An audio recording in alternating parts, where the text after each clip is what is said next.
কিন্তু আমি যে আশা করিয়া যে আমার দক্ষিণ করিমগঞ্জ সমষ্টি থেকে করিমগঞ্জ এবং হাইলাকান্দি থেকে সবচেয়ে বেস্ট বুট আমরা দক্ষিণ করিমগঞ্জ। দক্ষিণ করিমগঞ্জের প্রাক্তন বিধায়ক আজিজ আহমেদ খানের হাত ধরে এজিপিতে যোগদান করলেন কেউটকোনা জিপির থামুয়া এলাকার কয়েক শতাধিক তালুকদার সমাজের সংখ্যালঘু ভোটার।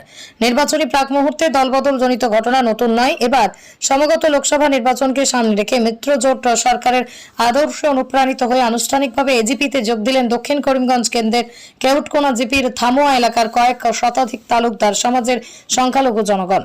এই মর্মে গতকাল রাত 12টায় নিলাম বাজার স্থিত থামুয়ান নুরুল হকের বাসভবনে মিত্রজোট সরকারের শরিক অসম গণপরিষদের দলের যোগদান সভায় প্রাক্তন বিধায়ক আজিজ আহমেদ খান ও এজিপির দক্ষিণ করিমগঞ্জ সমষ্টি কমিটির সভাপতি রিজু আহমেদ তালুকদারের নেতৃত্বে কয়েক শতাধিক উচ্চবর্ণের সংখ্যালঘু মুসলমান আনুষ্ঠানিকভাবে অসম গণপরিষদের দলে যোগদান করেন। পরে তাদেরকে দলীয় টুপি ও উত্তরীয় পরিয়ে বরণ করে নেন করিমগঞ্জ লোকসভা আসনের বিজেপি মনোনীত প্রার্থী কৃপানাথ বালহা, প্রাক্তন বিধায়ক আজিজ আহমেদ খান, বিজেপি নেত্রী শিপ্রা গুণ। শুধু ভোট ব্যাংক হিসেবে ব্যবহার করে নিজেদের ফায়দা নিয়েছে। এদিন প্রাক্তন বিধায়ক আজিজ আহমেদ খান বক্তব্য রাখতে গিয়ে বলেন, এবার নরেন্দ্র মোদীর নেতৃত্বে এনডিএ 400-র অধীন আসনে বিজয়ী হয়ে পুনরায় সরকার গঠন করতে যাচ্ছে।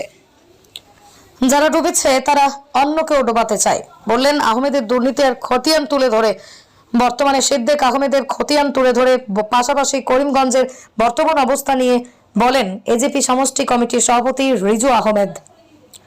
এমনই সংশয়পূর্ণ মন্তব্য করে সংখ্যালঘুদের নামে ঠিকাদারি আর বন্ধ করুন, নিজেই তো এখন কোণঠাসা সিদ্দিককে ইঙ্গিত করে বলেন রিজু আহমেদ। সেদিন আমরা এজিপিতে যোগ দেওয়ার পর যারা গেল রব তুলেছিল আজকে তারাই দোষেহারা মন্তব্য করে যাচ্ছেন। এদিন অন্যান্যদের মধ্যে বক্তব্য রাখেন বিজেপি নেত্রী শিপ্রা গুণ, বিক্রমাদিত্য দাস, নুরুল হক, নজরুল হক প্রমুখ।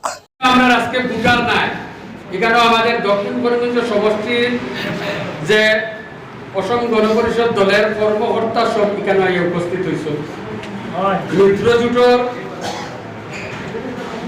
যে সব 2021 সালে আপনারা আমরা লগে আসলাম তাকিয়া আমরা মাইনরিটি প্রায় 25,000-এর মতো ভোট আমি বহু সময়ও পাইছি।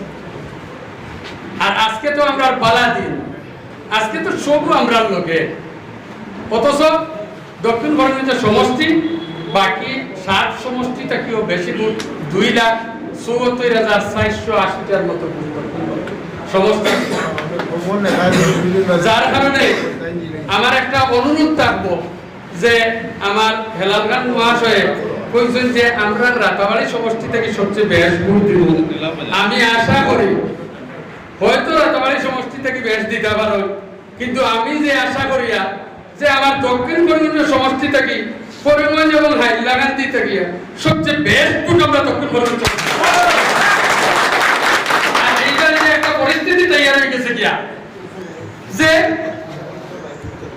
মানুষে ভোট দিলেই তো কৃপাদারে সুজামাত যে তাই এখন শান্তশিষ্ট মানুষ এবং তাই সব মানুষের লগে থাকেন।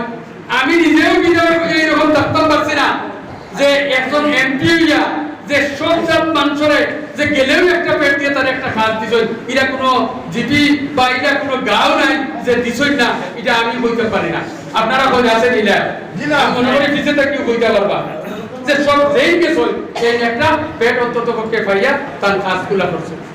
আজকে উদ্বোধনী সভা আর অফিস উদ্বোধন সবের কাজ করে আজকে যতটা স্কিম দেওয়া হয়েছে, ঘর থেকে আরম্ভ করে ইলেকট্রিসিটি, গ্যাস সব কিছু তো সবাই পাইছে।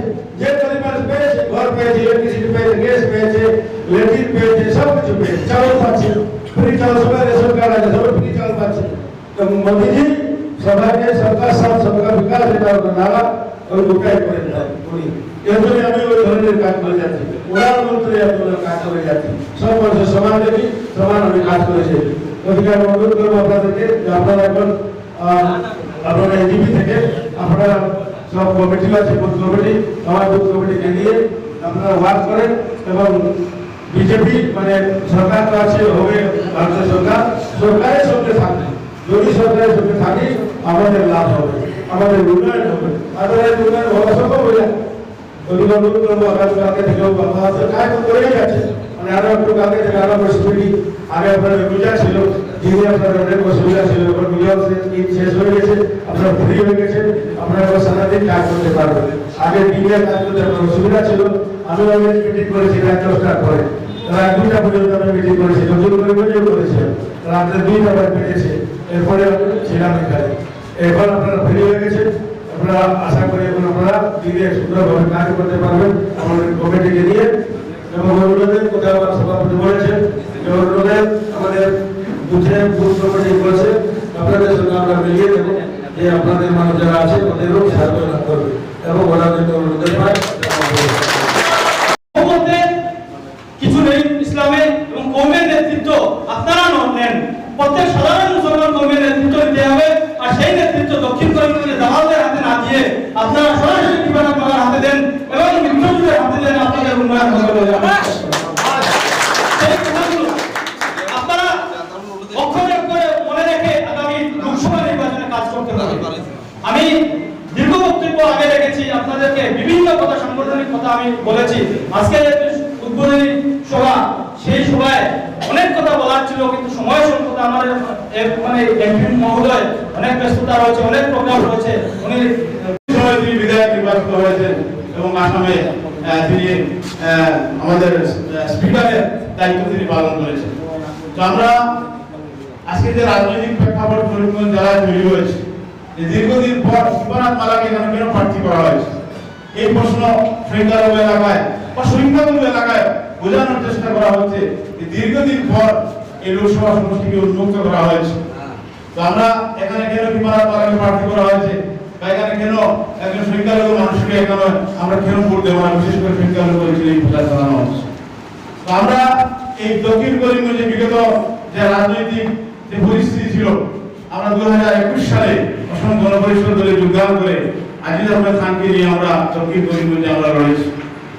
আমাদের সেই সময় একটি কথা ছিল যে দক্ষিণ করিমগঞ্জের মানুষ আজিজ আহমেদ খানকে ভোট দেওয়ার আমরা আহ্বান জানিয়েছিলাম, সংখ্যালঘু মানুষ আমাদেরকে প্রত্যাখ্যান করেছে, আমাদেরকে সেই সংখ্যালঘু মানুষ আমাদেরকে দেয়নি। আর পিছনে অনেক কারণ ছিল।